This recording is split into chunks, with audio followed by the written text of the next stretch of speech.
Why? How could he do that? Because he understands the human soul and the traits of the soul, and he can see the harmony in the representation in this creature, which is why he's able to give you the full lowdown on this thing. This is how they had their wisdom, because they understood the soul. Imam as-Sadiq alayhi salam says, Al-Jahilu bi nafsih, Jahilun bi kulli shay. I swear this is too much, man. The one who is ignorant of their own soul is ignorant of everything. Allahu Akbar. That's a heavy statement right there. And the converse applies. The one who knows their own soul, they will know everything. Not through knowing Allah they will know everything. This is the knowledge that our A'imma had. This is the knowledge that our prophets had. And this is the knowledge that the wise, the sages of history have tapped into. So Allah has given us these first two faculties, carnal appetite and anger. Then He's given us a third faculty known as the imagination, the wahmiya, the khayal, through which you and I are able to imagine and perceive concepts. Look at what man has done with his imagination today. You have the most amazing technology and gadgets. You have 3D movies. You are able to speak to people in other parts of the world and visually talk to them. This has all been created through the power of the imagination that Allah has given us. But also man has done the opposite with their imagination. They have created terrible things. They have done terrible acts. Through the trickery and deception that comes about when the imagination is allowed to control the human being.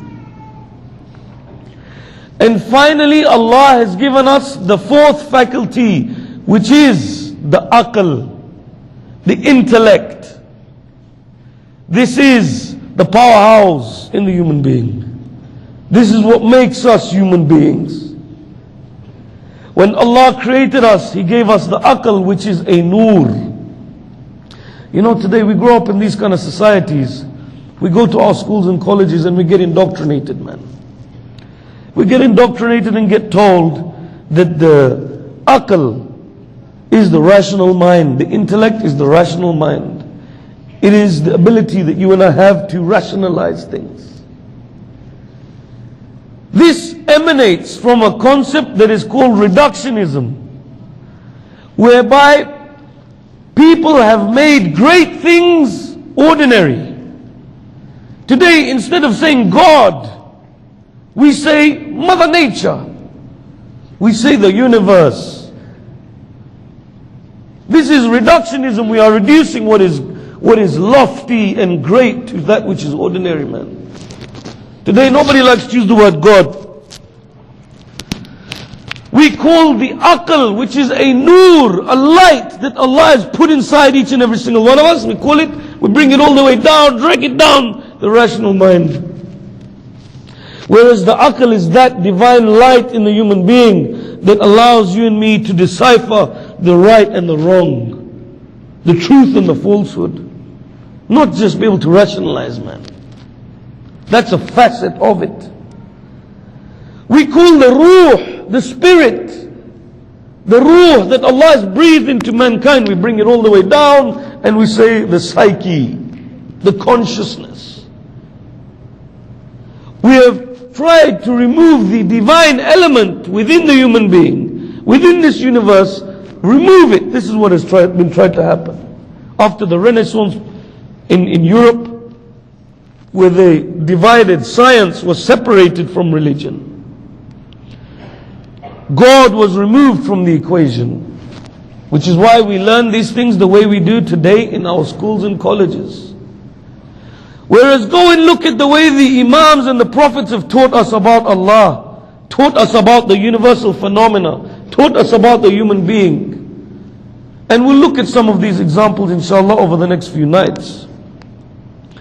So Allah has given us this aql, which is supposed to be the vizier and is supposed to be the real governor in our kingdom. Not the carnal appetites, not the anger, not the imagination. But the society that you and I live in is bombarding us with the animal way of life. You want to understand in Islam why certain things are haram? You go back to this and understand the faculties of the human soul. We will then understand why Allah has made certain things haram. You will understand why. For example, let me give you a story. Once there was this old man, and he was a pretty, twisted old man. He used to have a house in the forest, and every day, a young sheikh would pass on his way to his studies, past this old man's house. This old man, he wanted to tease this sheikh. One day, how, as I said, he was twisted, charwa. So one day he decided that as the young sheikh was walking past, the old man came out of his house and he let his chickens that he had out of the pen onto the street.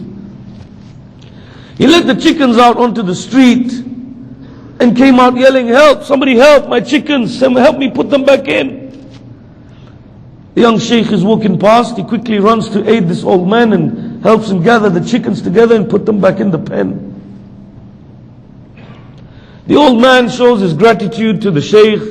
He says, "Shaykhana, jazakumullah khair, thank you very much. Please, at least allow me to offer you some tea for helping me out. Please come inside." The young sheikh goes inside, says, "No problems." They sit down, they're having tea. The old man says to him, "Sheikh, actually, I know you've helped me, but I have one more request." The young sheikh says, "No problems, man." He says, "In the other room next door, I have my young niece and her baby, a new baby. Can you please go and at least make a dua for this young child?" The sheikh says, "No problems. This is what we're supposed to do." So the young sheikh goes in the other room, and the old man shuts the door. As the sheikh goes in, the door locks behind him and he hears the lock. He turns around, he tries to open the door is locked, man. He's like, "Old man, what's happening here?" The old man from the other side of the door says, "Ya sheikh," he says, "in this room, you will see on the table there's a bottle of alcohol."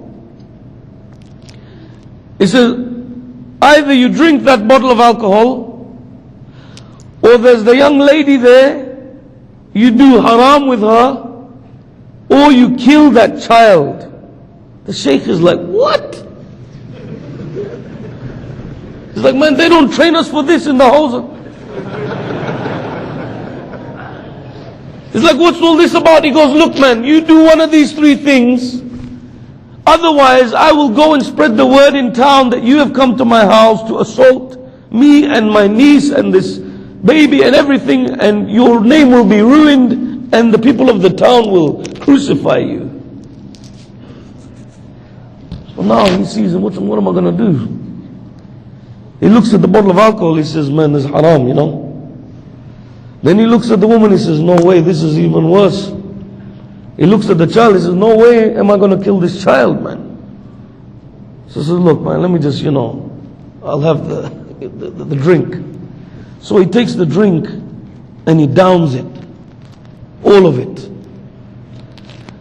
When he puts that bottle back on the table, just about managing to put it back on the table, he then sees the woman again. But this time it's a whole different thing. This time he decides to go towards this woman. As he's going towards this woman to do the haram, the young baby starts to cry and yell, and this crying and yelling starts to irritate him because he's